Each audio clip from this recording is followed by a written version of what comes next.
The smell of charcoal and grilling hamburgers filled the warm July air as Sarah Richardson wiped sweat from her forehead.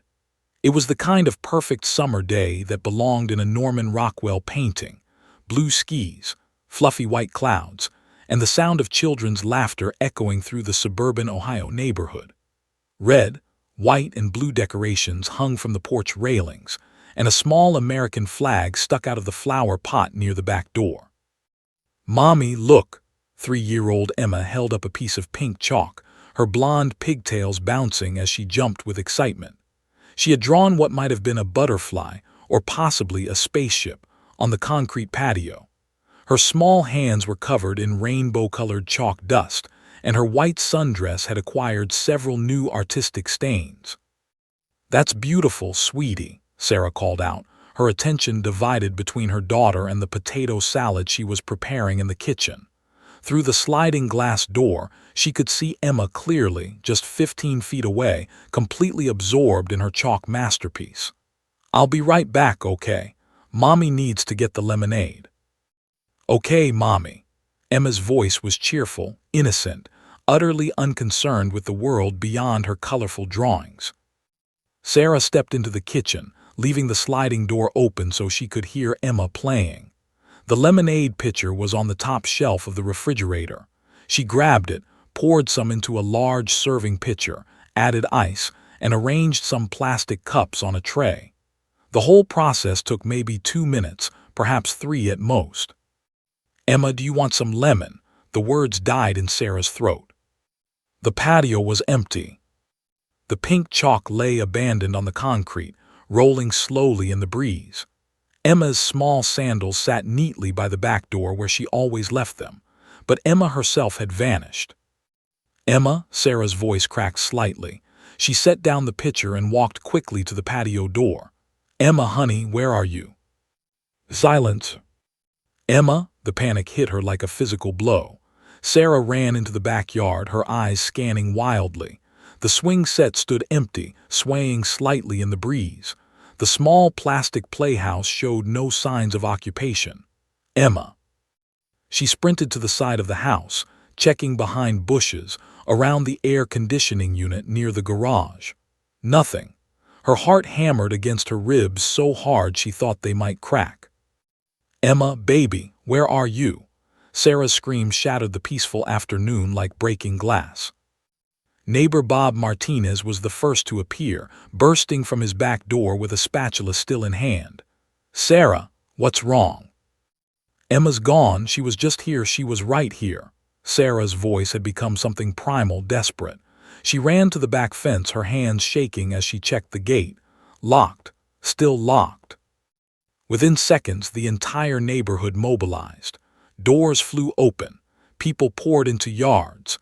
Mary Chen from 2 houses down called 911 while her husband Tom began organizing search teams. The Johnsons checked their pool, terrified of what they might find.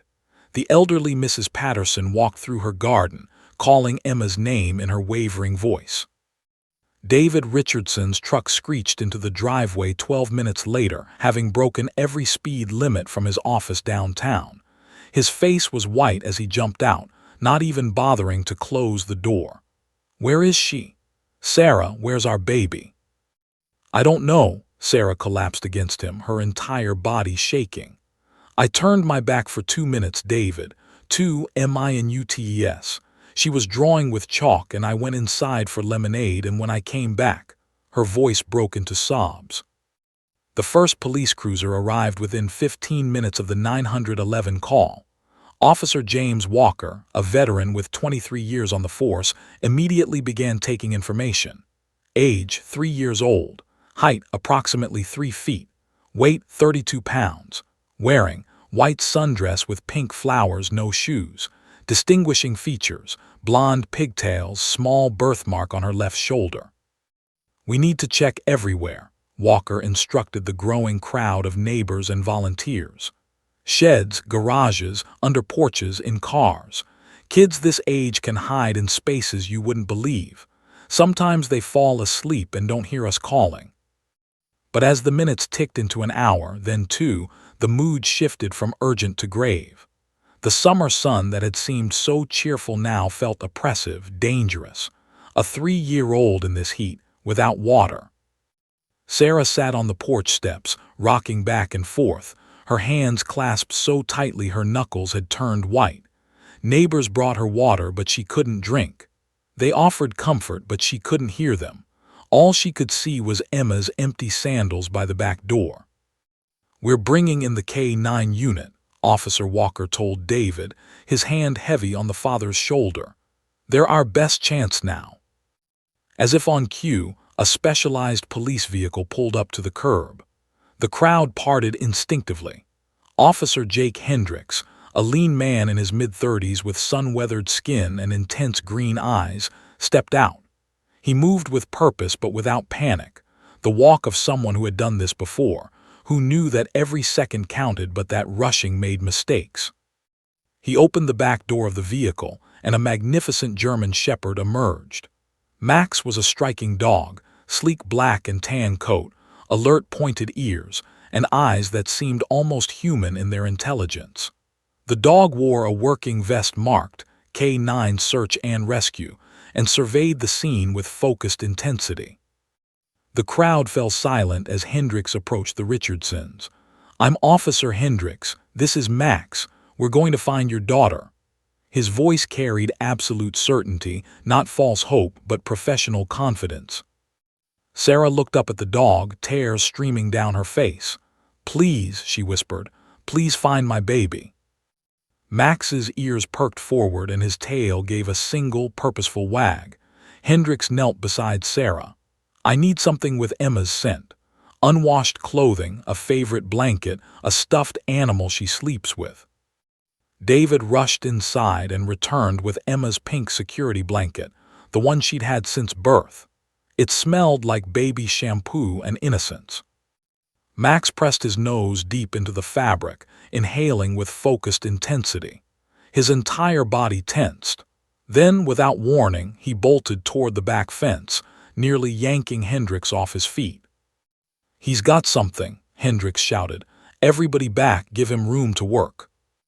At the back corner of the yard, Max began pawing frantically at the fence. Hendricks examined the area and found it, a gap between two fence boards, hidden by overgrown ivy.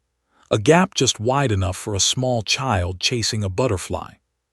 "She went into the forest," Hendricks said, his voice grim.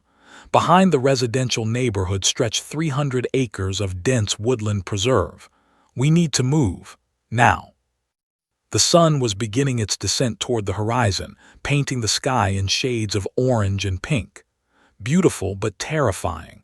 Darkness was coming. And somewhere in those woods, a 3-year-old girl was alone, afraid, and running out of time. Max strained at his lead, whining urgently. His message was clear: we need to go. Now. The search was on. Max exploded through the gap in the fence like a missile, his powerful legs propelling him into the dense undergrowth of the forest preserve. Officer Jake Hendricks barely managed to keep his grip on the lead as he crashed through the same opening, branches whipping at his face. Behind him, a dozen volunteer searchers and 3 additional officers formed a line, their flashlights already out despite the lingering daylight. "Stay in visual contact," Hendricks shouted over his shoulder. "Nobody goes off alone. If you find anything, you call out immediately." The forest was thick with summer growth. Brambles tore at clothing. Hidden roots threatened to trip the unwary. The canopy above blocked much of the remaining sunlight, creating an eerie twilight that made visibility difficult. And somewhere in this green maze, a 3-year-old girl was lost. Max moved with absolute certainty, his nose sweeping back and forth across the ground, then lifting to catch air scents. He wasn't following a visible trail. There was no disturbed earth, no broken branches at child height to guide them. He was following something invisible to human senses, a microscopic breadcrumb trail of skin cells and scent molecules that Emma had left behind. The German shepherd pulled hard to the left, weaving between oak trees that had stood for 100 years. Hendricks felt the familiar burn in his shoulders and legs. Max never took the easy path when he was tracking. He followed the scent, regardless of terrain. How far could she have gotten? Officer Walker panted, struggling to keep pace. He was in decent shape for a man his age, but this wasn't a casual walk. Kids in fear can cover surprising distances, Hendricks replied, his eyes never leaving Max. Adrenaline, they don't feel tired the same way, they just keep moving. What he didn't say, what everyone already knew, was that this could be good or bad. Distance meant she was alive and mobile when she entered the woods, but it also meant finding her would take longer, and time was the enemy now. The temperature had to be close to 90 degrees, even in the shade of the trees. Humidity made the air thick enough to choke on. Hendricks grabbed his radio. All units, remind everyone to hydrate. Heat exhaustion won't help us find this kid. Max suddenly changed direction, cutting sharply to the right and accelerating. His tail was up, his entire body language screaming urgency. Hendricks had worked with this dog for 6 years, through countless searches. He knew every signal, every subtle shift in behavior. And right now, Max was telling him they were getting close. He's zeroing in, Hendricks called out. Spread out but stay close, she could be anywhere. The search line widened, each person scanning the increasingly rough terrain. They were moving downhill now, toward what Hendricks knew was a seasonal creek bed. This time of year, in the July heat, it should be completely dry. But the terrain was treacherous, rocky, uneven, dotted with small ravines where the spring runoff had carved channels through the earth. Sarah Richardson's voice echoed in his mind, "Please find my baby." Hendricks had made that promise. He intended to keep it. Max's pace quickened to an all-out run. Hendricks had to sprint to keep up, his boots pounding against hard earth. The other searchers fell behind, their shouts fading. But Hendricks didn't slow down. He trusted Max completely. If the dog was running, there was a reason. The sun was touching the horizon now, painting the forest in shades of blood orange and deep purple. In another 30 minutes, full darkness would fall. Already, the shadows between trees had become impenetrable black pools. Flashlight beams cut through the gloom like lightsabers, but they felt inadequate against the approaching night. Then Max stopped. Not a gradual slowdown, a complete, immediate stop that nearly yanked Hendricks off his feet. The German shepherd stood at the edge of a ravine, perhaps 15 feet deep, and began barking. Not his normal bark. This was frantic, desperate, the sound a dog makes when something is seriously wrong. Hendricks' heart dropped into his stomach. He ran to the edge and looked down. The ravine was steep, its walls crumbling shale and loose rock. At the bottom, partially hidden by scrub brush and shadows, he saw. "Oh God, Emma," his voice cracked. "I need medical now, location." He checked his GPS unit with shaking hands and rattled off coordinates into his radio. Victim located in ravine approximately half-mile northeast of residential area. Child unresponsive. Repeat, unresponsive. Without waiting for backup, Hendricks grabbed his rope kit and anchored it to the nearest sturdy tree. Max was going berserk now, trying to climb down the ravine on his own, his claws scrabbling at loose rock. "Max, stay." The command was harsh, necessary. The last thing they needed was an injured search dog. Hendricks rappelled down the unstable slope, rocks cascading around him. His flashlight beam found her immediately. Emma Richardson lay wedged between 2 large boulders near what would have been the creek bed. Her white sundress was filthy, torn. Her blonde pigtails had come loose. Her small body was completely still. "Emma, sweetie, can you hear me?" Hendricks reached her and immediately checked for a pulse. There, weak, thready, but there. Her skin was ice cold despite the heat, a clear sign of severe hypothermia. Her lips had a bluish tint. Dehydration had left her skin papery and dry. How long had she been down here? 4 hours. 5. In this heat, followed by the cooling evening, her small body had been through hell. Above, Max's barking had reached a fever pitch. The dog's head appeared over the edge of the ravine, and before Hendricks could stop him, Max made a decision. The German shepherd launched himself down the slope, half running, half sliding, sending a shower of rocks cascading. It was insane. It was dangerous. It was also pure Max when his people needed him. Rules didn't matter. The dog reached the bottom and immediately went to Emma, his nose pressing against her face, his tongue licking her cheeks. And then, a miracle. Emma's eyelids fluttered. A tiny moan escaped her cracked lips. "That's it, baby girl, stay with me." Hendricks pulled his emergency blanket from his pack and wrapped it around the child's tiny frame. "Emma, you're safe now. We've got you. Your mommy and daddy are waiting." The sound of crashing through undergrowth announced the arrival of backup. Officer Walker appeared at the top of the ravine, followed by 2 paramedics carrying equipment. "Is she alive?" Hendricks shouted up. "Barely, but alive. Get a basket stretcher down here now." The next 15 minutes were controlled chaos. The paramedics worked with efficient precision, starting an IV line in Emma's tiny arm, checking vitals, preparing her for transport. Getting the basket stretcher up the ravine took 4 strong men and every bit of their strength.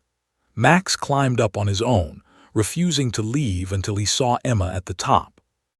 As the paramedics loaded Emma into the ambulance, Max walked alongside, his head level with the gurney. Emma's small hand slipped out from under the blanket and her fingers touched the dog's fur. Her eyes didn't open, but her fingers curled slightly, holding on. "Good dog," Hendricks whispered, his voice thick with emotion. "Good dog, Max." The ambulance doors closed. Lights flashing, siren wailing, it disappeared into the night, racing toward the hospital. Racing to save a little girl who'd been given a second chance. All because of a German shepherd who refused to give up. The fluorescent lights of Cincinnati Children's Hospital's pediatric intensive care unit hummed with an artificial brightness that made everything feel surreal, disconnected from reality. Sarah Richardson sat in a plastic chair beside her daughter's bed, her hand hovering over Emma's tiny fingers but not quite touching them. She was afraid, terrified, actually, that even the gentlest contact might somehow hurt her child more. Emma looked so small. The hospital bed seemed enormous around her 3-year-old frame, and the tangle of wires and tubes connected to her body made her look like a broken doll in some mad scientist's laboratory. An IV drip fed fluids into her dehydrated body. Monitors beeped rhythmically, tracking her heart rate, oxygen levels, blood pressure. A ventilator had been removed an hour ago, a good sign, the doctors said. But Emma still wore an oxygen cannula, the small tubes in her nose providing extra support for her struggling lungs. "Mrs. Richardson," Dr. Amanda Pierce, a pediatric intensive care specialist with kind eyes and graying hair, entered the room with a tablet in hand. David immediately stood from his chair in the corner, his posture defensive, bracing for bad news. They'd been bracing for 26 hours straight. "How is she?" Sarah's voice was barely a whisper. She hadn't slept, couldn't sleep. Every time she closed her eyes, she saw that empty patio, those abandoned sandals. Dr. Pierce pulled up a chair, a gesture Sarah had learned meant the news was serious enough to sit down for. "Emma's vitals are stabilizing, which is excellent news. Her core temperature is back to normal, and the fluids are helping with the dehydration. However," she paused, and in that pause, Sarah's heart shattered all over again. "We're concerned about potential neurological damage." "What does that mean?" David's voice was sharp, almost aggressive. "What kind of damage?" "Emma experienced severe hypothermia and was unconscious for an extended period. We won't know the full extent until she wakes up and we can perform cognitive assessments, but there's a possibility of developmental delays, memory issues, or other complications." Dr. Pierce's expression was sympathetic but honest. "Children are resilient. Her brain is young and has remarkable healing capacity. But I need you to prepare for the possibility that Emma might not be the same child you remember." Sarah made a sound, something between a sob and a gasp, and pressed her fist against her mouth. David's hand found her shoulder, squeezing so hard it almost hurt, but the pain was grounding, necessary. "When will she wake up?" Sarah asked. "Her body needs time to heal. We're keeping her sedated for now to minimize stress on her system. In another day or two, we'll begin reducing the sedation and see how she responds." Dr. Pierce stood, placing a gentle hand on Sarah's arm. "I know this is impossibly difficult, but she's alive, Mrs. Richardson. Considering where she was found and how long she was exposed to the elements, that alone is a miracle." After the doctor left, Sarah finally allowed herself to touch Emma's hand. The skin was warm now, no longer the terrifying ice cold she'd felt in the emergency room. "I'm so sorry, baby," she whispered. "Mommy is so sorry." Outside the ICU room, Officer Jake Hendricks sat on a bench against the wall, Max lying at his feet. He'd been there since they'd arrived, officially off duty but unable to leave. Max's head rested on his paws, his eyes fixed on the door to Emma's room. The German shepherd hadn't eaten since the search, and Hendricks had to force him to drink water. "You know she's going to be okay, right?" Hendricks murmured to his partner. "You saved her, Max. You did good." Max's tail thumped once against the linoleum floor, but his vigil didn't break. 3 days later, Emma's eyes opened. Sarah was reading her a story, Goodnight Moon, Emma's favorite, when those blue eyes suddenly focused on her mother's face. Sarah's breath caught. "Emma, baby, can you hear me?" Emma's eyes tracked slowly across her mother's face, then to the ceiling, then to the strange room around her. Her small mouth opened, and Sarah leaned in, desperate to hear her daughter's voice. Nothing came out. Emma's eyes filled with tears, confused, frightened tears, but she didn't make a sound. Her little chest began hitching with silent sobs. "It's okay, sweetheart. Mommy's here, Daddy's here." Sarah pressed the call button frantically. "You're safe. You're in the hospital, but you're safe." Dr. Pierce arrived within minutes, along with 2 nurses and a child psychologist. They examined Emma carefully while she stared at them with wide, terrified eyes, her silent tears streaming down her cheeks. She didn't speak, didn't try to speak. When they asked her to point to pictures, to nod yes or no, she complied mechanically. But there was something missing, a light that had gone out behind her eyes. Selective mutism, Dr. Monica Harris, the child psychologist, explained later in a private consultation room. She was a woman in her 40s with a soothing voice and rainbow-colored glasses that looked like they were chosen specifically to appeal to children. It's not uncommon in children who have experienced severe trauma. Emma can physically speak. There's no damage to her vocal cords or brain regions that control speech. She's choosing not to, on a subconscious level. "Will she get better?" David asked, his jaw tight. "Most children do, with time and therapy. But Emma has been through something profoundly terrifying for a child her age. She wandered alone in the woods, fell into a ravine, and was trapped there for hours in pain and fear. Her mind is protecting itself the only way it knows how, by shutting down." Sarah felt her world crumbling. "This is my fault. I looked away for 2 minutes." "Mrs. Richardson," Dr. Harris interrupted gently but firmly. "Parents cannot watch their children every single second. You were 15 feet away. You could see her through the glass door. This was a tragic accident, not negligence." But Sarah didn't believe her. The guilt was a living thing inside her chest, squeezing her heart, making it hard to breathe. Over the next week, Emma made physical progress. She could walk, though she moved slowly, carefully, like an old woman in a child's body. She could eat, though she had to be coaxed to take each bite. She could follow simple instructions, but she didn't speak, didn't laugh, barely made eye contact. The only time her expression changed was when someone mentioned the doggy. Emma's eyes would widen slightly, her hand would reach out as if grasping for something. The therapists latched onto this. Whatever connection Emma had formed with Max in those critical moments, it was powerful. "She associates him with safety, with rescue," Dr. Harris explained. "In her traumatized mind, the dog represents salvation." On Emma's 8th day in the hospital, Officer Hendricks received permission to bring Max for a visit. The German Shepherd entered the pediatric ward with his usual professional dignity, but his tail began wagging the moment he caught Emma's scent. Emma was sitting in a chair by the window, staring blankly at nothing, when Max entered the room. The dog approached slowly, respectfully, and placed his head on her lap. For the first time in over a week, Emma's hand moved with purpose. She placed it on Max's head, her small fingers tangling in his fur. Max's tail wagged harder. Emma's lips parted, and everyone in the room held their breath. But no words came. Sarah turned away, fresh tears streaming down her face. When would her daughter come back? Would her daughter ever come back? 2 days later, Emma was discharged. The doctors had done all they could. Now it was up to time, therapy, and the mysterious resilience of a child's spirit.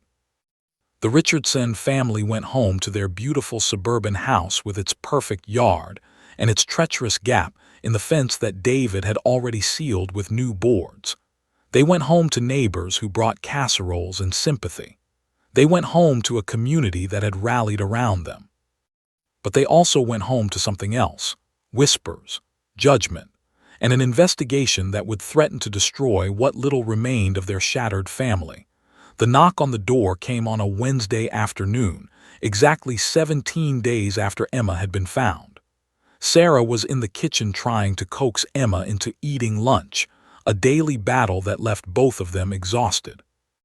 Emma sat at the table with a peanut butter and jelly sandwich in front of her, untouched, her vacant eyes staring at something only she could see. David answered the door, expecting perhaps another neighbor with food or well wishes. Instead, he found himself face to face with a severe-looking woman in her mid-50s, wearing a gray pantsuit and carrying a leather briefcase. Behind her stood a younger man with a clipboard and an expression of practiced neutrality. David Richardson. The woman's voice was clipped, professional, utterly devoid of warmth. "Yes. I'm Patricia Simmons from Child Protective Services. This is my colleague, Mark Chen. We need to speak with you and your wife about Emma." She didn't wait for an invitation, simply stepped past David into the foyer. "Is the child home?" David's stomach dropped. "What is this about? Emma's been through enough." "Mr. Richardson, we can do this cooperatively or we can do this with a police escort. Your choice." Patricia's eyes were cold, calculating. She'd clearly done this hundreds of times before and had long ago stopped seeing families as people. They were just cases, paperwork, boxes to check. Sarah appeared from the kitchen, wiping her hands on a dish towel. "David, what's—" She stopped when she saw the strangers in her home. "Who are you?" "Child Protective Services." Patricia pulled out identification, flashing it briefly. "We're here to conduct an investigation into the incident involving your daughter on July 4th. We have some questions about the supervision and care provided to the minor child." The word supervision landed like a slap. Sarah's face went pale. "We've already talked to the police. They cleared us. It was an accident." "The police investigation and our investigation serve different purposes, Mrs. Richardson." Patricia moved through the house uninvited, her eyes scanning everything with clinical precision. She noted the clean counters, the child safety locks on the lower cabinets, the family photos on the walls. But her expression suggested she was looking for problems, not reassurance. "We're here to determine whether Emma is in a safe environment." Mark, the younger caseworker, spoke for the first time, his tone slightly more sympathetic. "This is standard procedure in cases where a child has been hospitalized due to a preventable incident. We just need to ask some questions and see Emma briefly." "Preventable?" David's voice rose. "Are you implying we're responsible for what happened?" "I'm not implying anything, Mr. Richardson. I'm stating facts. Your 3-year-old daughter was unsupervised and managed to leave your property through a gap in your fence.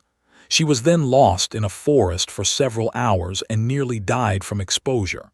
These are facts. Whether they constitute negligence is what we're here to determine." Sarah felt the room spinning. This couldn't be happening. They were victims, Emma was the victim.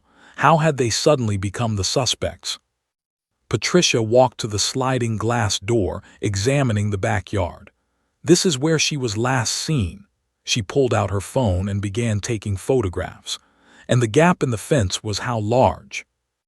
"It's been repaired," David said tightly. "We had no idea it was there. It was hidden by ivy." "But you didn't inspect your fence before allowing your 3-year-old to play unsupervised." Patricia's pen scratched notes across her clipboard. "How often do you perform safety checks of your property, Mrs. Richardson?" We," Sarah stammered. "We're careful, we watch her. This was a freak accident." Accidents happen when proper supervision and safety measures aren't in place. Patricia's voice was maddeningly calm, as if she were explaining something to a particularly slow child. "Emma, may we see her?" Sarah wanted to refuse, wanted to throw these people out of her house, but the threat of a police escort hung in the air. "She's in the kitchen, but she's not talking. The trauma. We're aware of her condition." Patricia strode into the kitchen without waiting, Mark following behind. Emma sat exactly where Sarah had left her, the sandwich still untouched. When Patricia entered, the little girl's eyes flickered up briefly, then back down to the table. There was no recognition, no fear, no emotion at all. "Hello, Emma. My name is Patricia. I'm here to help you." Patricia crouched beside the chair, her voice shifting to what she probably thought was child-friendly but came across as condescending. "Are you feeling okay, sweetie?" Emma didn't respond, didn't look up. Her small hands rested in her lap, completely still. Patricia tried again. "Emma, can you point to your mommy for me?" "Nothing." "Can you show me your favorite toy?" Still nothing. After several minutes of one-sided interaction, Patricia stood and made more notes. "The selective mutism is concerning. Has she been receiving treatment?" "We have therapy appointments scheduled," Sarah said defensively. "Dr. Harris is an excellent child psychologist. She said this is normal for trauma victims." "Normal is a relative term, Mrs. Richardson." Patricia closed her notebook with a sharp snap. "We'll need copies of all medical records, the police report, statements from witnesses, and documentation of the therapy schedule. Mark will provide you with a list." Over the next hour, the CPS workers went through the house room by room. They examined Emma's bedroom, tested the window locks, checked the medicine cabinet for potential hazards. They asked invasive questions about David's work schedule, Sarah's daily routine, whether they had family nearby, whether either of them had ever used drugs or alcohol. "This is insane," David said, his voice shaking with barely controlled rage. "We love our daughter, we're good parents. One accident doesn't make us criminals." "No one is calling you criminals, Mr. Richardson, yet." Patricia's addition of that final word was deliberate, threatening. "We're simply doing our due diligence to ensure Emma's safety. You should expect a follow-up visit within the next week. Do not leave the state without notifying our office." After they left, Sarah collapsed onto the couch, her entire body shaking. David punched the wall, leaving a dent in the drywall that matched the one in their lives. But the worst was yet to come. That evening, Sarah's phone began buzzing incessantly. Text messages from friends. "I just saw the news. Are you okay?" Panicked calls from her mother. Finally, she opened her laptop and searched their names. The local news had picked up the story. Not the heartwarming tale of Emma's rescue that had been last week's news. This was different. CPS INVESTIGATS PARENTS of lost toddler. The article was carefully worded to avoid libel, but the implication was clear. Worse were the comment sections. Sarah made the mistake of reading them. "What kind of mother loses track of her kid for HOURS? She's lucky the child didn't die. This is straight-up neglect. They should take that poor baby away. Clearly these people can't keep a child safe. I bet she was on her phone, not watching. Typical millennial parent." The cruelty was breathtaking. Strangers who knew nothing about them, nothing about what they'd been through, were gleefully tearing them apart. Someone had even created a Facebook group, Justice for Emma Richardson, demanding the child be removed from their care. Sarah slammed the laptop shut, but it was too late. The poison had seeped in. 3 days later, the official court summons arrived via certified mail. Patricia Simmons had filed a petition for a hearing to determine whether Emma should remain in her parents' custody. The hearing was scheduled for 3 weeks away. Sarah read the document through tears. Terms like negligent supervision, failure to provide a safe environment, and child endangerment swam before her eyes. At the bottom, in bold letters, the court will determine whether the minor child should be placed in foster care pending further investigation. Foster care. They were going to take Emma away.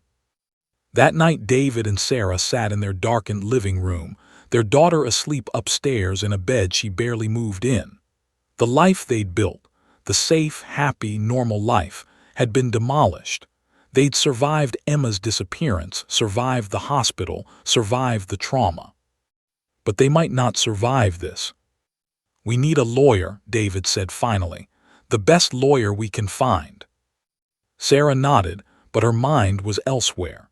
She was thinking about those empty sandals on the patio, about 2 minutes of her life that had somehow become the worst mistake she could ever make, and about how the system that should have supported them in their darkest hour had instead become their greatest enemy.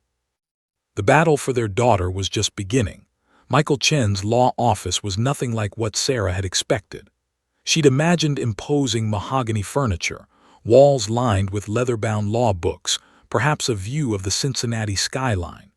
Instead, they sat in a modest downtown space with IKEA furniture, a few potted plants that needed watering, and framed crayon drawings, presumably from grateful clients' children, covering one wall.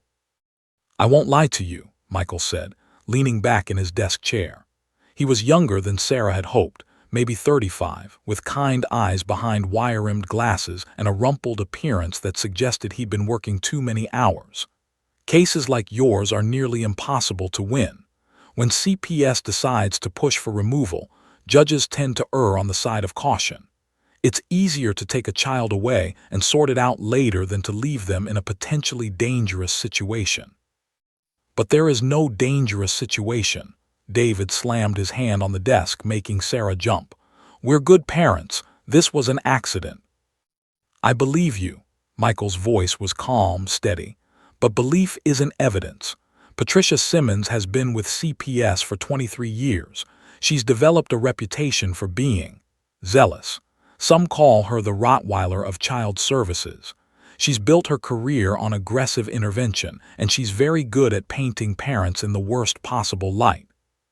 Sarah felt tears threatening again. She'd cried so much over the past 3 weeks that she was surprised she had any tears left. "So what do we do? Just give up? Let them take Emma?" "I didn't say that." Michael opened a manila folder and spread several documents across his desk. "I've been reviewing the police reports, the hospital records, the witness statements. The evidence actually supports your case. Every neighbor describes you as attentive, loving parents.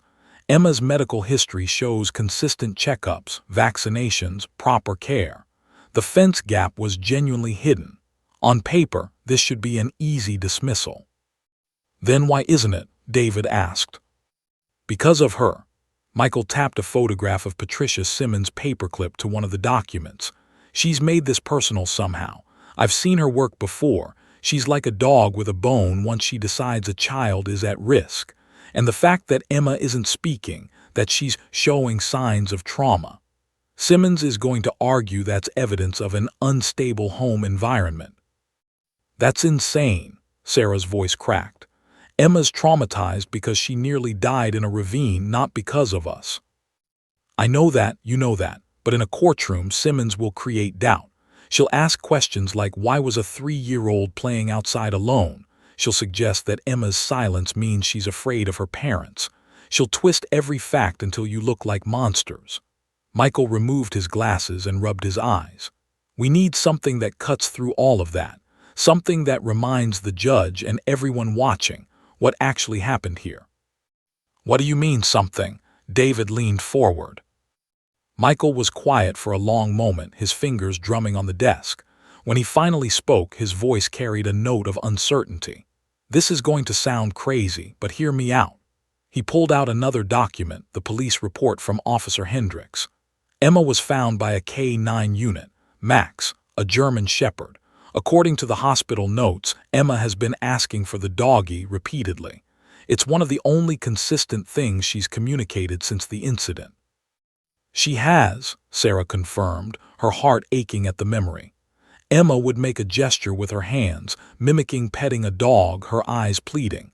"The therapist says it might be because Max represents safety to her. He found her when she was most afraid." "Exactly." Michael leaned forward, his expression intense. "So here's my crazy idea. What if we bring Max to the hearing?" The room fell silent. Sarah and David exchanged confused glances. "The dog," David said slowly. "You want to bring a police dog to court?" "Not just any dog. The dog who saved Emma's life. The dog who represents everything that actually happened that day. Not Simmons' twisted narrative, but the truth. That Emma got lost, that an entire community mobilized to find her, that a dedicated K-9 unit worked tirelessly and succeeded." Michael's words came faster now, energized by his own idea. "The prosecution is going to paint you as negligent, uncaring parents. We need to remind everyone that this was a tragedy with a miracle ending, and Max is that miracle." "Will the judge even allow it?" Sarah asked, hope flickering in her chest for the first time in weeks. "Judge Margaret Chen is old school, very strict about courtroom protocol. She doesn't like surprises or theatrics." Michael grimaced. "Getting her to approve this will be almost impossible. But if we can make the argument that Max is essential to understanding Emma's current psychological state, that seeing him might even help her." "It would help her," Sarah interrupted. "I know it would. Every time we talk about Max, she lights up, just a little, but it's there. It's the only thing that gets through to her anymore." Michael nodded slowly. "Then that's our angle. This isn't a publicity stunt. This is about Emma's well-being, about demonstrating the full context of what happened. Officer Hendricks would have to agree, of course, and we'd need expert testimony from Emma's therapist supporting the idea." "I'll call Dr. Harris right now," Sarah said, already reaching for her phone. "Wait," Michael held up a hand. "Let me reach out to Hendricks first. If he refuses, this whole plan falls apart. And I need to approach Judge Chen carefully. If I ask wrong, she'll shut this down before we even start." Over the next week, Michael worked every angle. He met with Dr. Monica Harris, who enthusiastically supported the idea, calling it potentially therapeutic for Emma. He filed a motion with the court, attaching Dr. Harris's professional opinion and a detailed explanation of why Max's presence was essential to understanding the case. Judge Chen denied the motion immediately. Michael filed an appeal, this time including video testimony from Officer Hendricks about the rescue and Emma's response to Max in the hospital. He attached letters from 3 other child psychologists supporting Dr. Harris's assessment. Judge Chen denied it again. "She's not budging," Michael told the Richardsons during a tense phone call. "I've got one more card to play, but it's risky." "Do it," David said without hesitation. "Whatever it takes." Michael reached out directly to Officer Hendricks with an unusual request. Would he be willing to call Judge Chen personally, not as part of the legal proceeding, but as one public servant to another? It was highly irregular, possibly even inappropriate. But Hendricks had served the community for over a decade. He had credibility that transcended courtroom politics. Officer Jake Hendricks sat in his patrol car for a full 10 minutes, Max in the back seat, before making the call to the judge's chambers. He'd never done anything like this before. It felt like overstepping, like using his badge for personal influence. But then he remembered Emma's tiny fingers gripping his shirt as he'd carried her from that ravine. He remembered her silent tears in the hospital. He remembered her small hand reaching for Max's fur. He dialed. Judge Chen's chambers. This is Officer Jake Hendricks with the K-9 unit. I need to speak with Judge Chen about the Richardson case. There was a pause. Officer, you understand that's highly irregular. Yes, ma'am. But so is a 3-year-old child losing her voice because adults can't see past their own procedures. Another pause, then, hold please. When Judge Margaret Chen came on the line, her voice was sharp, annoyed. Officer Hendricks, I hope you have a very good reason for this call. I do, Your Honor. Hendricks took a deep breath. That little girl asked for my dog by name before she could ask for her own mother. Max isn't just evidence. He's her lifeline. And if bringing him to your courtroom helps Emma, or helps you see the truth of what happened that day, then breaking protocol seems like a small price to pay. The silence stretched so long that Hendricks thought she might have hung up. Finally, one condition, officer. That dog better be worth disrupting my courtroom. Your Honor, Hendricks said, his voice thick with emotion, he's worth everything. The motion was approved the next day. The Hamilton County Courthouse stood imposing against the gray October sky, its limestone columns and brass doors representing the weight of justice, or judgment. Sarah Richardson's hands trembled as she climbed the courthouse steps, David's arm around her waist providing the only thing keeping her upright. Behind them, Michael Chen carried his briefcase, his expression carefully neutral despite the storm of nerves Sarah knew he must be feeling. Remember, Michael murmured as they approached the entrance, no matter what Simmons says, no matter how she twists things, stay calm. Don't react. The judge is watching everything. Inside, the hallways echoed with the sounds of a dozen different cases being processed, the grinding machinery of the legal system. Children crying, lawyers arguing, families being torn apart or pieced back together based on the decisions of strangers in black robes. Sarah felt like she was walking through a nightmare. Courtroom 4C was smaller than she'd imagined from watching TV dramas. No jury box. This was a bench trial. Judge Chen alone would decide Emma's fate. Wooden pews for observers were already filling with people. Neighbors, a few reporters who'd gotten wind of the unusual K-9 request, and several individuals Sarah didn't recognize but whose judgmental expressions suggested they'd already decided the Richardsons were guilty. Patricia Simmons sat at the prosecution table, her gray suit perfectly pressed, her documents organized in neat stacks. She looked like a woman who'd done this 1,000 times and won 999. When she glanced at Sarah, there was no malice in her eyes, just cold professional assessment. Somehow that was worse than hatred. Emma sat between Sarah and David, wearing a white dress with small yellow flowers that Sarah had picked out carefully. Her blonde hair was in pigtails again, Sarah's attempt to make her look like the happy child she'd been before July 4th. But Emma's vacant expression and rigid posture told a different story. She stared at nothing, her small hands folded in her lap, present in body but absent in spirit. All rise for the Honorable Judge Margaret Chen. Everyone stood as Judge Chen entered. She was a petite woman in her early 60s, her black robe making her appear even smaller, but the authority in her bearing was unmistakable. Her dark eyes swept the courtroom with the precision of a hawk, missing nothing. She sat, adjusted her glasses, and opened the file in front of her. Case number 2024 JV1847, Hamilton County Child Protective Services versus David and Sarah Richardson, regarding the custody of minor child Emma Richardson. Her voice was crisp, no nonsense. I've reviewed the motions, the evidence submissions, and the unusual request regarding the K-9 unit. We'll proceed with opening statements. Ms. Simmons. Patricia stood, buttoning her jacket. Thank you, Your Honor. She walked to the center of the courtroom, her movements controlled, confident. On July 4th of this year, 3-year-old Emma Richardson nearly died due to parental negligence. While her mother was inside the house, this child, a toddler barely past infancy, wandered through a gap in an uninspected fence into a dangerous forest preserve.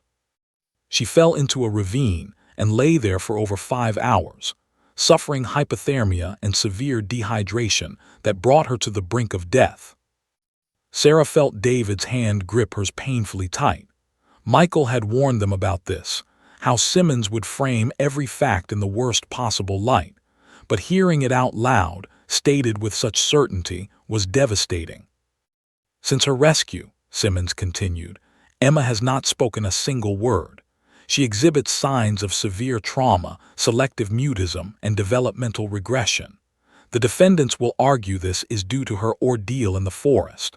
But, Your Honor, I ask you to consider, what kind of environment creates a situation where a 3-year-old can disappear unnoticed? What kind of supervision allows a child to wander into mortal danger? And what kind of home environment has this child returned to that hasn't helped her heal, but instead has left her locked in traumatized silence? It was masterful and horrifying. Simmons was taking facts, true facts, and weaving them into a narrative of parental failure. Sarah wanted to scream, to stand up and shout that it wasn't like that, but Michael's warning echoed in her mind. Stay calm. Don't react.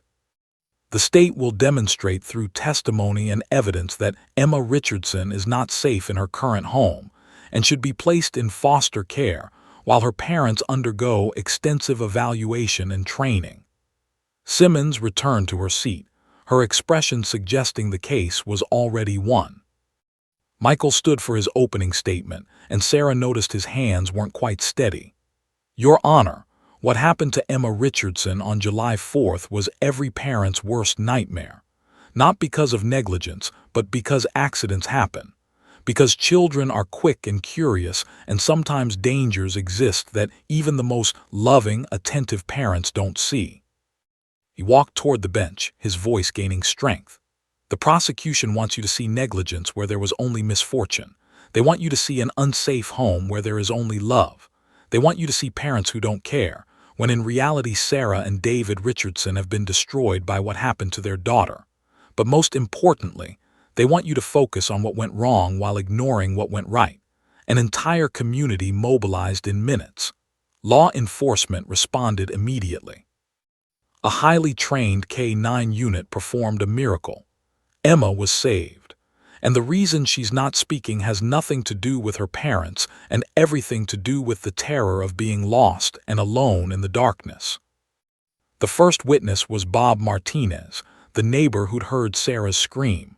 Under Simmons' questioning, he reluctantly admitted that he'd sometimes seen Emma playing outside while Sarah was busy inside. Simmons pounced on the word busy. Busy doing what, Mr. Martinez? Was Mrs. Richardson attentive to her daughter, or was she distracted? She was always watching Emma through the window, Bob protested, but Simmons had already made her point. Mary Chen, another neighbor, testified about the fence. Did you know there was a gap? Simmons asked.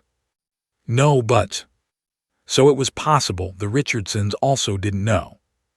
Yes, that's what I'm saying. Or it's possible they did know and simply didn't prioritize fixing it. Simmons let that implication hang in the air. Dr. Amanda Pierce, Emma's hospital doctor, testified about her injuries and recovery. Under cross-examination, Michael got her to confirm that Emma's physical healing had been excellent, that her care at home had been appropriate, that there were no signs of abuse or ongoing neglect. But then Simmons asked her own question. Doctor, in your professional opinion, is Emma's continued mutism unusual for a child who is otherwise physically recovered? It can be, yes. Typically, we'd expect some verbal communication to return by now if the home environment is supportive and stress-free. Another nail in their coffin. Dr. Monica Harris, Emma's psychologist, was more helpful, testifying that trauma responses varied widely and that Emma's mutism was consistent with her experience. But Simmons managed to get her to admit that family stress could potentially exacerbate the condition. Sarah felt hope draining away with each witness. Even the people trying to help them were being manipulated into supporting Simmons' narrative. Then Officer Hendricks was called to the stand. He walked to the witness box with Max's lead in his hand, but the dog remained outside for now. Hendricks was sworn in, his uniform crisp, his bearing professional. When he sat, his eyes found Emma in the gallery. The little girl's gaze had been unfocused all morning, but now her eyes locked onto Hendricks. A flicker of something, recognition, hope, crossed her face. "Officer Hendricks," Michael began, "please tell the court about the events of July 4th. Hendricks took a breath and began. His voice was steady at first, recounting the call, arriving at the scene, Max picking up the scent. But as he described the search, the desperate race through the darkening forest, Max's frantic determination, the moment he looked down into that ravine and saw Emma's tiny body, his voice began to crack. "I've been a K-9 officer for 11 years. I've worked dozens of searches, but I've never seen Max work like he did that day." Hendricks paused, collecting himself. It was like he knew, not just that we were looking for someone, but that we were running out of time. He didn't stop, didn't slow down, and when we found her. "What was Emma's condition?" Michael asked gently. "She was barely alive, hypothermic, unresponsive. If we'd been even 30 minutes later." Hendricks didn't finish the sentence. He didn't need to. "Did Emma respond to Max at all?" "When Max reached her at the bottom of the ravine before I could stop him, he licked her face, and her eyes opened, just for a second, but they opened." Hendricks' voice was thick with emotion. "That dog saved her life, not just by finding her, but by giving her a reason to hold on." The courtroom was silent. Even Simmons seemed affected, though she quickly schooled her expression. "Your Honor," Michael said, "we'd like to bring in Officer Hendricks' partner now if the court approves." Judge Chen removed her glasses, cleaned them slowly and put them back on. "Bring in the dog." The bailiff opened the courtroom door. And Max walked in. The courtroom door swung open, and for a moment nothing else existed except the German shepherd standing in the doorway. Max paused at the threshold, his intelligent eyes surveying the room with the calm professionalism of a dog who'd worked in high-stress environments his entire career. His black and tan coat gleamed under the fluorescent lights, and his K-9 vest, marked Search and Rescue, seemed to command respect even from those who'd never met him. Officer Hendricks stood from the witness box, the lead loose in his hand. Max didn't need guidance. He knew how to behave in formal settings, but this was unprecedented, a working dog in an active courtroom proceeding. Every eye followed him as he walked down the center aisle with measured steps, his nails clicking softly against the tile floor. Sarah felt her breath catch. She'd forgotten how magnificent Max was, how his presence seemed to fill a space.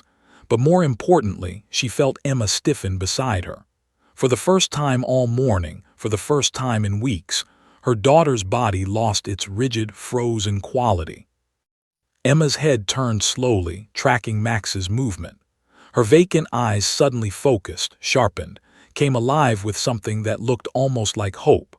Her small mouth parted slightly, and her hands, which had been folded limply in her lap, began to move, fingers twitching as if trying to remember how to reach for something. Max reached the front of the courtroom and sat beside Hendricks at the witness stand, his posture perfect, his attention divided between his handler and the room at large.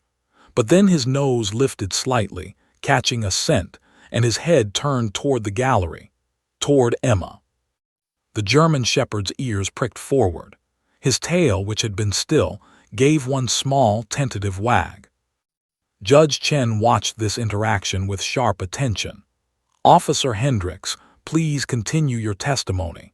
Explain to the court the significance of your partner's relationship with Emma Richardson." Hendricks' hand rested on Max's head, a gesture of both comfort and pride. "After we brought Emma to the hospital, I stayed with Max in the waiting area. He wouldn't leave, wouldn't eat, just kept watching the door to her room." His voice was steady now, stronger. "When Emma was stable enough for visitors, the doctors allowed Max in to see her. She was conscious but not responsive, not talking, not reacting to anyone. But when Max approached her bed and put his head on her lap, her hand moved. She touched him. It was the first purposeful movement she'd made since waking up. And since then, Michael prompted. Since then, Emma has been asking for him, or trying to. She makes gestures, acts out petting a dog. According to her therapist, Hendricks nodded toward Dr. Harris in the gallery. Max represents safety to her. In her traumatized mind, he's the one who saved her from the darkness. Patricia Simmons stood for cross-examination, her expression skeptical. Officer Hendricks, isn't it possible that Emma's attachment to your dog is simply a child's natural affinity for animals? That we're reading too much into this? No, ma'am. Hendricks' response was immediate and firm. I've worked with Max at schools, at community events, at other rescues. Children love him, absolutely. But what Emma feels toward Max isn't just affection. It's recognition. It's gratitude. She knows, on whatever level a 3-year-old can know, that he saved her life. Simmons pursed her lips.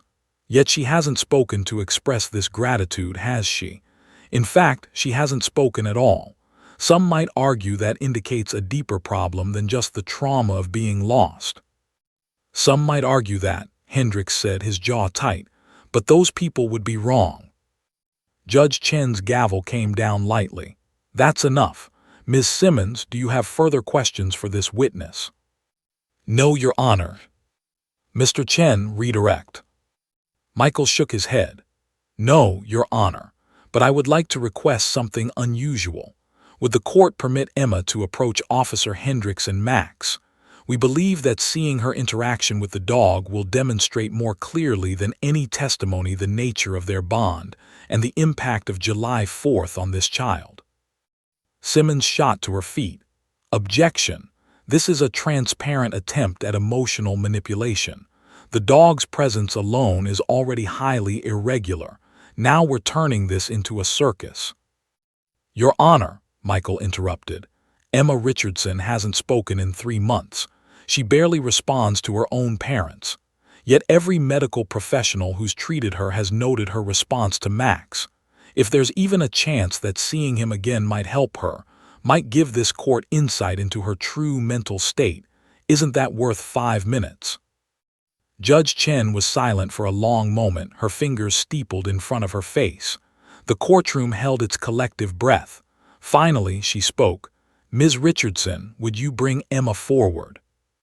Sarah's heart hammered as she stood, gently taking Emma's hand. The little girl didn't resist but didn't help either, allowing herself to be guided like a doll. They walked down the aisle between the wooden pews, every eye in the courtroom tracking their movement. Sarah felt exposed, vulnerable, like they were on trial in more ways than one. But then something remarkable happened. As they got closer to Max, Emma's steps changed. The listless shuffle became purposeful. She wasn't being led anymore, she was walking. Her eyes, which had been downcast, lifted, fixed on the German shepherd, and her hand, previously limp in her mother's grasp, began to pull. Emma, Sarah whispered, barely daring to hope. Emma pulled harder, trying to move faster. Sarah let go, and for the first time since July 4th, Emma Richardson moved on her own initiative. She didn't run. She was still too traumatized, too careful, but she walked with purpose toward the witness stand. Max watched her approach, his tail wagging more enthusiastically now. Officer Hendricks had gone very still, his eyes glistening. Judge Chen leaned forward in her seat. Even Patricia Simmons seemed frozen, her skeptical expression wavering. Emma reached Max and stopped just a foot away, suddenly hesitant. She was so small standing there in her yellow flowered dress, her pigtails slightly crooked, her face pale from months of trauma and silence. Max looked enormous beside her, 70 pounds of trained muscle and power. But the German shepherd's eyes were infinitely gentle. Slowly, with a whimper that broke Sarah's heart, Max lowered his head and stretched his neck toward Emma, offering himself to her. It was a gesture of submission, of trust, of recognition. Emma's small hands reached out and touched his fur. Her fingers buried themselves in the thick coat around his neck, and then she moved closer, wrapped her tiny arms around him, pressed her face into his shoulder. The courtroom was absolutely silent. No one moved, No one breathed. Emma's shoulders began to shake. She was crying, the first tears she'd shed since the hospital. Not silent tears this time, but sobs that shook her small frame. Max didn't move, didn't pull away. He simply stood there, solid and steady, letting this traumatized child hold onto him like he was the only real thing in her world. And then, in the absolute silence of that courtroom, with 100 eyes watching and history holding its breath, Emma Richardson spoke. 2 words. 2 perfect, clear, heartbreaking words that rang out like cathedral bells. Thank you. The courtroom erupted. It wasn't applause. No one had the presence of mind for that. It was gasps, sobs, exclamations of shock and wonder. Sarah collapsed to her knees beside her daughter, her arms wrapping around both Emma and Max, her body shaking with sobs. David was there too somehow, the whole family united around the dog who had saved them. Officer Hendricks turned away, his hand covering his face, his shoulders heaving. The bailiff wiped his eyes openly. Dr. Harris had both hands pressed to her mouth, tears streaming down her face. Even the court reporter had stopped typing, staring in astonishment. Judge Margaret Chen removed her glasses with shaking hands and wiped her eyes with a tissue from her desk. Her composure, legendary in the courthouse, had completely shattered. Patricia Simmons sat frozen at the prosecution table, her face ashen. Her mouth opened, closed, opened again. No words came. The careful case she'd built, the narrative she'd constructed, had just been demolished by a 3-year-old child and a German shepherd. Emma pulled back from Max just enough to look at his face. "Thank you," she said again, her voice small but clear. Then, turning to look at her mother with recognition that had been absent for so long, "Mommy." Sarah couldn't speak, could only nod frantically, pulling Emma close, kissing her hair, her forehead, her cheeks. "Yes, baby. Yes, I'm here. Mommy's here." Judge Chen's gavel came down, but gently, almost reverently. "We'll take a 15-minute recess." Her voice was thick with emotion. "Everyone, please, take a moment." But no one moved. They couldn't. They just witnessed something that transcended law and procedure and courtroom protocol. They'd witnessed a miracle. And in that moment, everyone in courtroom 4C understood the truth. Emma Richardson's silence had never been about her parents or her home. It had been about trauma, about fear, about a little girl who'd been lost in the darkness and needed to find her way back to the light. Max had been that light. And now, finally, Emma had found her voice to say thank you. Judge Margaret Chen returned to the bench exactly 15 minutes later, though it was clear those 15 minutes had been spent composing herself. Her eyes were still slightly red, but her judicial bearing had returned. She sat, arranged her papers with deliberate precision, and looked out at the courtroom with an expression that was part steel, part compassion. Emma sat between her parents now, her small hand clasped in Sarah's, her other hand resting on Max's head. The German shepherd had been allowed to remain beside the family, an unprecedented breach of protocol that no one dared question. Officer Hendricks stood nearby, his presence both official and protective. "Before I render my decision," Judge Chen began, her voice steady but weighted with emotion, "I want to address something that has become painfully clear during these proceedings. The purpose of Child Protective Services is to protect children from harm. That is a sacred duty and one that requires both vigilance and wisdom." Her gaze moved to Patricia Simmons, who sat rigid at the prosecution table. "However, there is a difference between protection and persecution, between caution and cruelty." Simmons' face flushed, but she remained silent. "I have reviewed every piece of evidence in this case. I have heard testimony from neighbors, medical professionals, law enforcement, and therapists, and what I see is not a pattern of negligence but a tragic accident that occurred despite reasonable precautions. The fence gap was hidden by vegetation. Mrs. Richardson was 15 feet away with visual access. The response was immediate and comprehensive." Judge Chen paused, removing her glasses. "What I see is a family that experienced every parent's worst nightmare and emerged with their child alive, only because of an extraordinary community response and a remarkable K-9 unit. Sarah felt tears streaming down her face again, but these were different tears. These were tears of relief, of vindication, of finally being heard. What happened today in this courtroom was extraordinary, Judge Chen continued, her voice softer now. A child who has been locked in traumatic silence for 3 months spoke, not because she was forced to, not through therapy or medication, but because she was reunited with the being who represents her salvation. That tells me everything I need to know about Emma Richardson's mental state and about the true nature of July 4th. The judge's gavel came down with decisive finality. Case dismissed, immediately and unequivocally. The petition for removal is denied in its entirety. Emma Richardson will remain in the custody of her parents where she belongs. Furthermore, Judge Chen's voice took on an edge of steel, I am ordering a review of the CPS investigation process in this case. Ms. Simmons, your zealousness has crossed a line into what I can only call harassment of a family in crisis. That is unacceptable. The courtroom erupted in applause.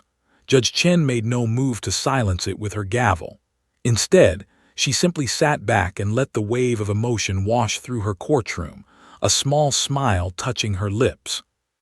Patricia Simmons gathered her files with shaking hands, her face a mask of professional composure that couldn't quite hide the devastation beneath.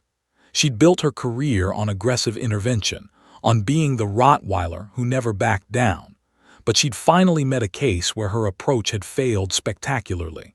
As she left the courtroom, reporters swarmed her with questions. The video of Emma saying "thank you" had already gone viral, shot on someone's phone despite courtroom rules, and public opinion had shifted dramatically. Within a week, Patricia Simmons would quietly take early retirement.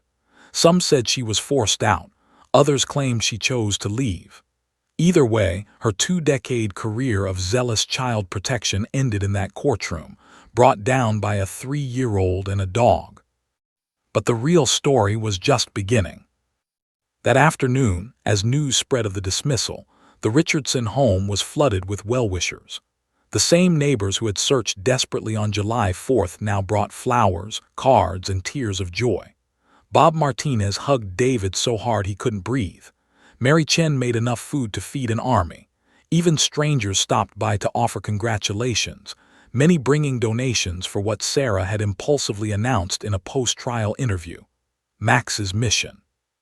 We're going to establish a foundation, Sarah told the small crowd of reporters outside the courthouse, Emma in her arms, still touching Max's fur, to fund K-9 search and rescue programs across the country, because Max didn't just save Emma's life, he gave us our daughter back, and there are other families out there who need that same miracle. The foundation launched 3 weeks later with a viral crowdfunding campaign that raised $250,000 in the first 48 hours. The video of Emma saying, "Thank you," became the campaign's centerpiece, a powerful reminder of what search and rescue dogs could do. By the end of the year, Max's mission had funded training for 12 new K-9 units across 6 states, provided equipment for dozens more, and established a scholarship program for K-9 handlers. But more important than the money or the programs was Emma's healing. Officer Hendricks and Max became weekly visitors to the Richardson home, and those visits became the foundation of Emma's recovery. At first, she would only speak in Max's presence, her words hesitant and few. But gradually, as weeks turned to months, her voice grew stronger. She began talking to her parents again, then to her therapist, then to her friends at preschool. The nightmares came less frequently. The vacant stares became rare instead of constant. The light returned to her eyes, slowly, painfully, but undeniably. 6 months after the trial, Emma started kindergarten. She was still quieter than other children, still had moments where she'd freeze and need reassurance. But she was talking, playing, learning, living.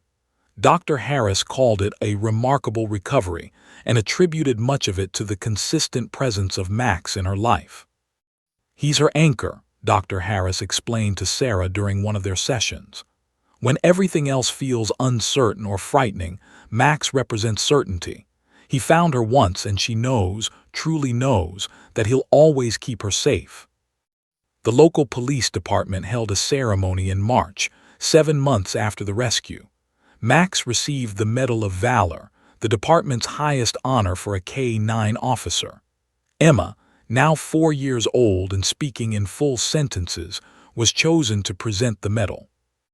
She walked onto the stage in a new dress, yellow with flowers, always flowers now, and approached Max with the confidence of a child who had survived the unthinkable. The gymnasium was packed with hundreds of people, police officers, community members, news crews from across the state. Emma took the medal from the police chief with both hands. It was heavy, too heavy for her really, but she held it carefully. She walked to where Max sat in perfect attention beside Officer Hendricks, his eyes bright and alert. "Max," Emma said into the microphone someone had lowered to her height, her voice clear and strong, "you saved me when I was lost. You found me when I was scared, and you helped me find my voice again." She looped the medal's ribbon over his neck, then hugged him tightly. "Thank you for being my hero." Max's tail wagged, and he licked her face, making her giggle, a sound her parents had feared they might never hear again. The standing ovation lasted 5 full minutes. That night, as Sarah tucked Emma into bed, her daughter asked the question she'd been asking every night for weeks. "Is Max coming again on Saturday?" "Yes, sweetie. Max and Officer Hendricks come every Saturday." "Good." Emma hugged her stuffed dog, a German Shepherd toy that looked just like Max. "Mommy." "Yes, baby." "I was really scared in the woods, in the dark place." Sarah's heart clenched. Emma rarely spoke about that day. "I know you were. But Max found me, and now I'm not scared anymore, not when Max is here." "Max will always be here for you, Em, always." Emma smiled and closed her eyes, drifting toward sleep with the security that only a child who'd been lost and found could truly understand. In the darkness outside, life continued. The fence, now reinforced and checked weekly, stood solid. The forest preserve remained beautiful and dangerous in equal measure, and somewhere in the city, Officer Hendricks was probably giving Max an extra treat, telling him he was a good dog, the best dog.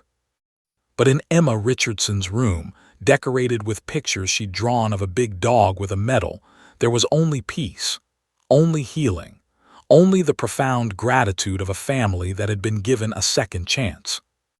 Sometimes the darkest moments reveal the brightest heroes. Sometimes justice prevails. Sometimes little girls find their voices again. And sometimes miracles have 4 legs and a loyal heart. The end.